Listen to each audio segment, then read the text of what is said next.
Members of the House of Commons, the Lords who are authorised by virtue of Her Majesty's Commission desire Her Majesty's Commission to declare the opening of Parliament, desire the presence of this Honourable House in the House of Peers to hear the Commission read.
Order.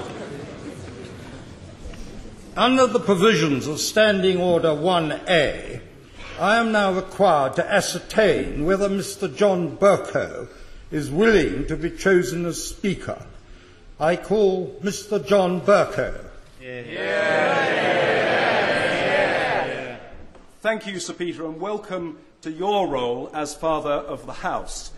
It was a privilege to serve as Speaker for the past 10 months, and it would be an honour to serve again in this Parliament. I would discharge my duties impartially, not just between parties, but between individual members. Above all, I would defend the rights of backbenchers to hold the government to account and to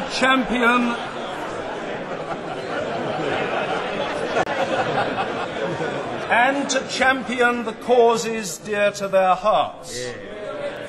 For better or for worse, I have become known for insisting on short questions and short answers. Sometimes a short speech is also appropriate. So I shall leave it there in order to demonstrate that once in a while at least I do practice what I preach. Yeah. Colleagues, thank you. Yeah. Point of order. Thank you, Sir Pierre. Could I ask a procedural question? This is an extremely important time for this House and the future of its democratic future. We are in the process of electing a Speaker without the opportunity of understanding or hearing what his views are in terms of the long-term future of this House. Could I therefore ask what safeguards are in place should the Speaker decide to change the constitution of our country, either to consolidate or indeed to stabilise their position or his position, and what is the criteria required to support any such moves, such as the 55% that the government wish to embrace, thereby known as the Mugabe question? The honourable member has made his point, and I am sure it will have been heard. But this is not a point of order for me to deal with under the standing orders. The House will have other opportunities to debate these matters.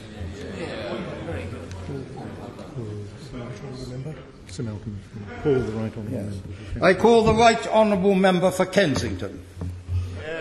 I beg to move that the Right Honourable John Bercow be asked to take the chair of the House as Speaker. May I first, Sir Peter, have the pleasure of congratulating you on your appointment as, or your elevation, I should say, as Father of the House. You first entered this chamber in 1959 when Harold Macmillan was Prime Minister. Since then, you have established your reputation as a member who speaks on matters with the greatest of clarity and with the deepest of passion. That has been your trademark. Indeed, it has been said that when Sir Peter Tapsell rises, he rises not to... Ambiguity is always very dangerous. It has been said that when Sir Peter rises, he does so not to speak, but to intone superbly.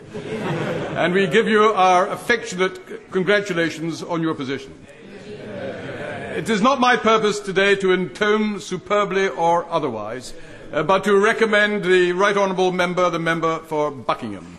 I am conscious, as he has said, that this is not an occasion for long speeches, and therefore I will emulate King Henry VIII, who is reputed to have said to each of his 6 wives, "Please don't worry, I don't intend to keep you long." The Right Honourable gentleman was elected by secret ballot last year in June, and I have to make a revelation. On that occasion, I did not vote for him. I voted for my right honourable friend, the Leader of the House, who I congratulate in his position that he occupies today. But the fact that I did not vote to him is, in a sense, an opportunity, because I, like many others, have had the opportunity, with an open mind, to see the Right Honourable gentleman act as Speaker over the last 11 months, and I have been impressed. I first entered this House in 1974 when Selwyn Lloyd was the Speaker, and I've seen 6 Speakers in operation. They all have very great strengths, and most of them also have personal characteristics as well. I just want, in the time available, to draw attention very briefly to 3 aspects that I think the House should consider in deciding whether the Right Honourable gentleman should continue as Speaker. First of all, one of the requirements is that the Speaker must be absolutely fair as between individual members. That goes without saying. It is standard to our procedures, and I don't think anyone would dispute that the Right Honourable gentleman indeed has operated in that way.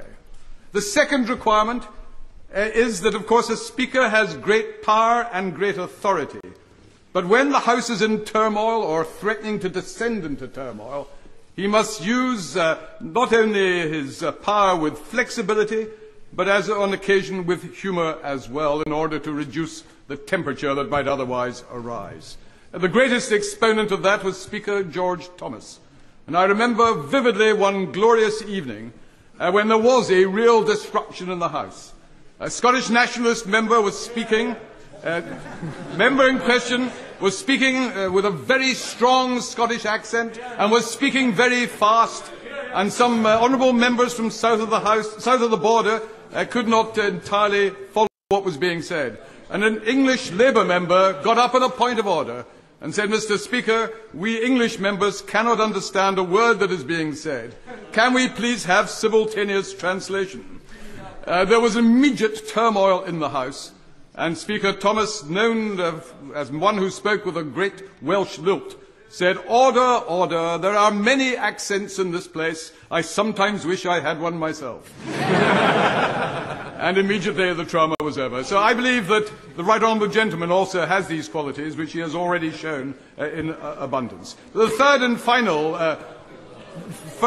talent that is required is to recognise that the Speaker is, of course, a champion of the backbenchers against not just the government front bench, but also the opposition front bench as well. I may say, having served on the front bench for over 20 years, I've come more to this point of view in recent years. But it is a crucially important one, because the Speaker originally was the protector of this House as against the Crown. But the threat today is not so much from the Crown, it's not from Her Majesty, but from Her Majesty's government and Her Majesty's opposition. And I believe that the Right Honourable Gentleman has already shown himself to be splendidly robust at intervening with both Prime Ministers and leaders of the opposition if they are going on too long and interrupting the smooth business of the House. One very final point, Sir Peter, before I sit down. We have had in the last 11 months a modern Speaker for a modern age. The comment was made some months ago that perhaps he was too young to be on the Speaker's chair. Well, I don't think that argument can be used very easily now. He is, I understand, 47, which makes him 4 years older than both the Prime Minister and the Deputy Prime Minister, 8 years older than the Chancellor of the Exchequer. So I think the House can be reassured that if it chooses him today, we will indeed have some experience and gravitas in Speaker's chair. I commend him to the House. The question is that Mr. John Bercow do take the chair of this House as Speaker. As many of that opinion say aye. Aye. Of the contrary, no. No. I think the ayes have it.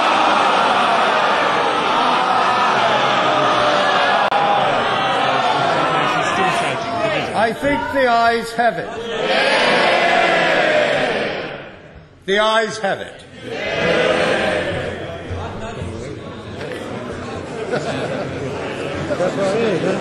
Yes, well, I go.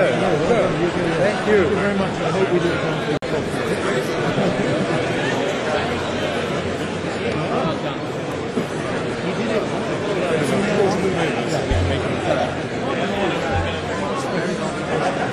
in the Lords, he told John Russell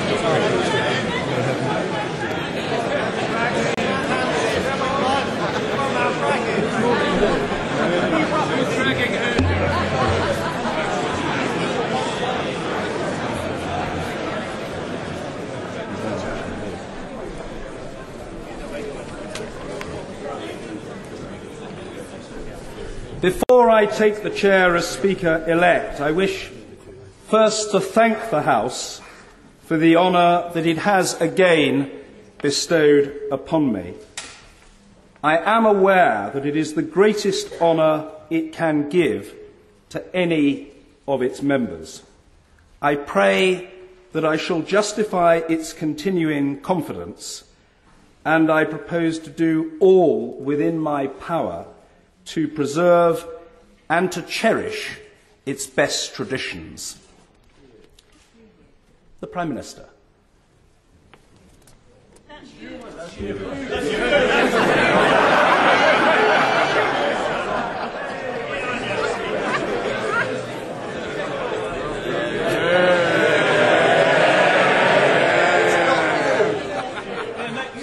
The Prime Minister.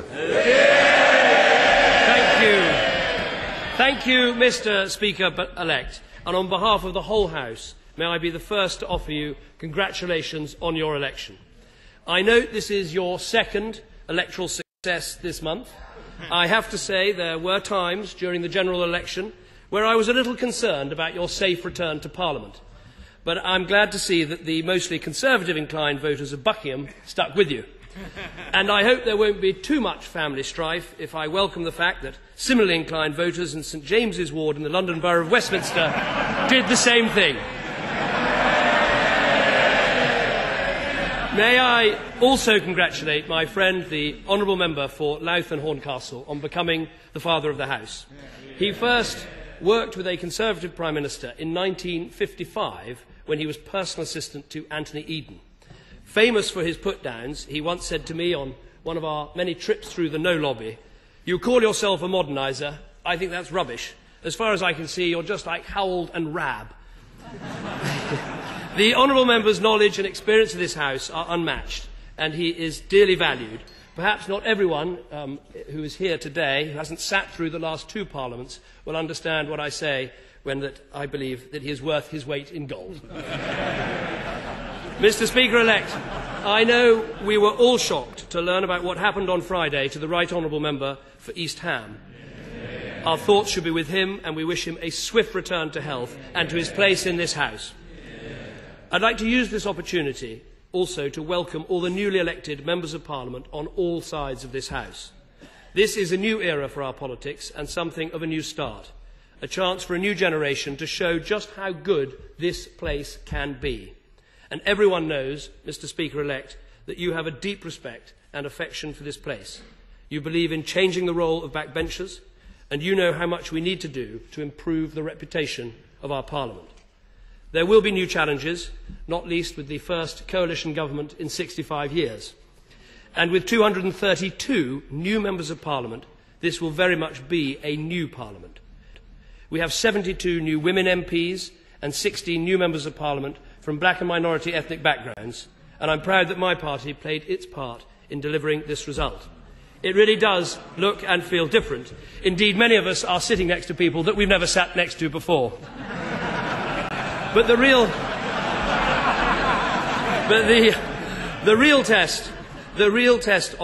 tests of this new Parliament will be these: building trust between Parliament and the people we serve, giving people the power to recall MPs engaged in wrongdoing, making the right decisions in this House about everything from expenses to pensions to processes, everything necessary to clean up our politics. It's within our gift to do this, and it is our responsibility to make sure we do. I believe we can end the chronic short-termism of the past. We can put national interest ahead of party interest. We can work together to find solutions to the profound problems facing our nation. Mr. Speaker-elect, you preside over a new Parliament, and we should all be determined to take our country in a historic new direction. Yeah. I thank the Prime Minister for that speech. The Leader of the Opposition. Mr. Speaker, firstly, can I join in the congratulations for the Honourable Member of Horncastle and Louth on his, perhaps what I should describe as ascension to Father of the House. Can I congratulate you, Mr. Speaker, on resuming the Speaker's chair? I know you will be dedicated, you are 100% committed to this House, and you will be fair to all sides, front and backbenchers. You will have the full confidence and support of the House, and you will receive my advice on occasions as well. Can I start also by congratulating all of those members who've been re-elected. We've had to place ourselves in front of our constituents, account for our work over the last years, and it's a great honour and a privilege to be re-elected. And no matter how many times I am re-elected, it's still a great thrill and awesome privilege to be re-elected, even though I have been a member of this House since I was 32, and believe me, that was not recently. I'd like to congratulate and very warmly welcome all the new members.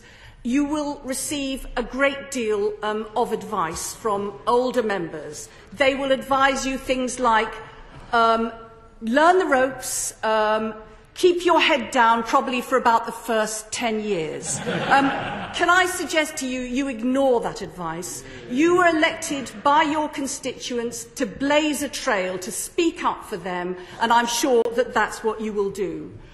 Can I offer my congratulations to the new Prime Minister? He has an awesome and a heavy responsibility. We all agree, I think, that we need strong and stable government, but we also, I would say, should all agree that we need strong opposition. We will be a strong, effective, self-confident and determined opposition holding this government to account, and that's what we'll be. Perhaps I can conclude by two further points by joining him in sending all of ours best wishes to the Honourable Member for East Ham, who was attacked in his constituency during his advice surgery. I think we all send him our best wishes. And can I also make one final point, which is we all have our differences in this House, but I think all of us are united in being very, very pleased and relieved that there is nowhere on these green benches a member of the British National Party. Mr. Angus Robertson. Mr. Speaker, if I can very briefly congratulate the Leader of the House and yourself on your re-election as Speaker to the House. I want to make a very brief contribution, and it indeed highlights the point that there is now no longer a second UK-wide opposition party in this House. And that underlines the point that it is the parties of Northern Ireland, Wales and Scotland which will be taking much of the work of scrutiny together with the now Labour opposition in this House. And I'm grateful for their helpful support in this endeavour. One last thing that I would like to put on record, because I think it's important that we should remember that there are a great many people who served in this House during the last Parliament with great distinction who were not re-elected or who were retired at the last election.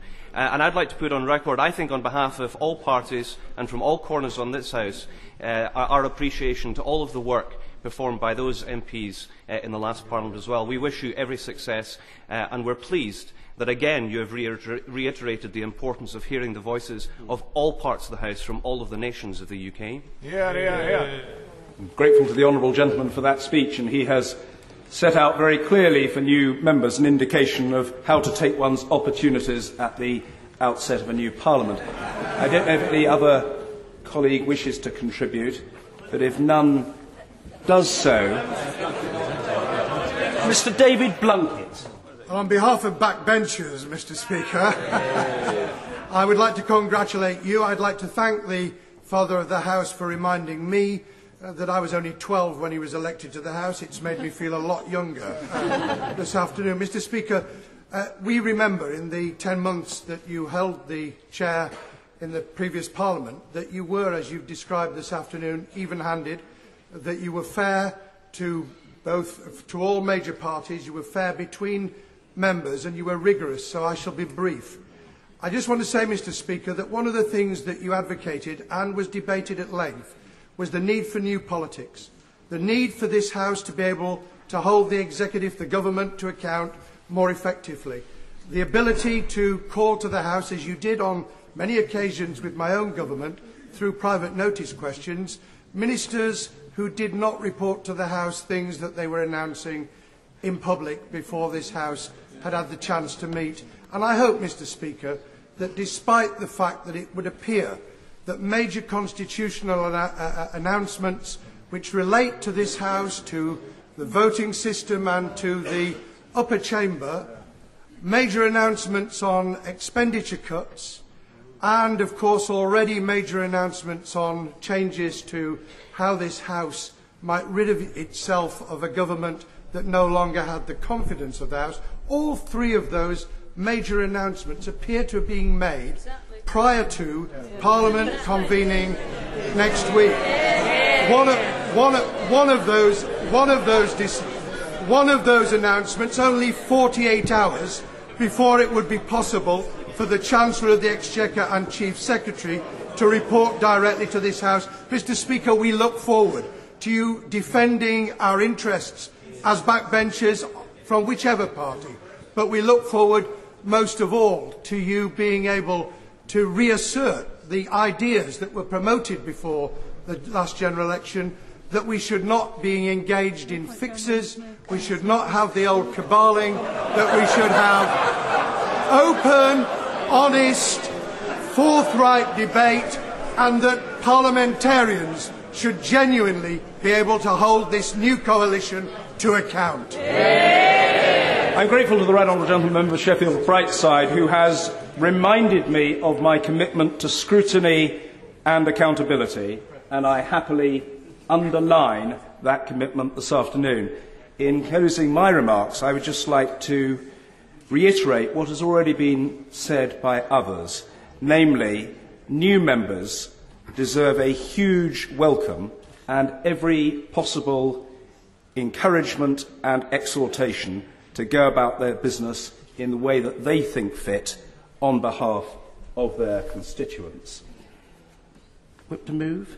I beg to move that this House do now adjourn until tomorrow afternoon at 3 p.m. Thank you. The question is that this House do now adjourn until tomorrow at 3 o'clock. As many as are of that opinion say aye. Aye. Of the contrary, no. I think the ayes have it. The ayes have it. Order. Order.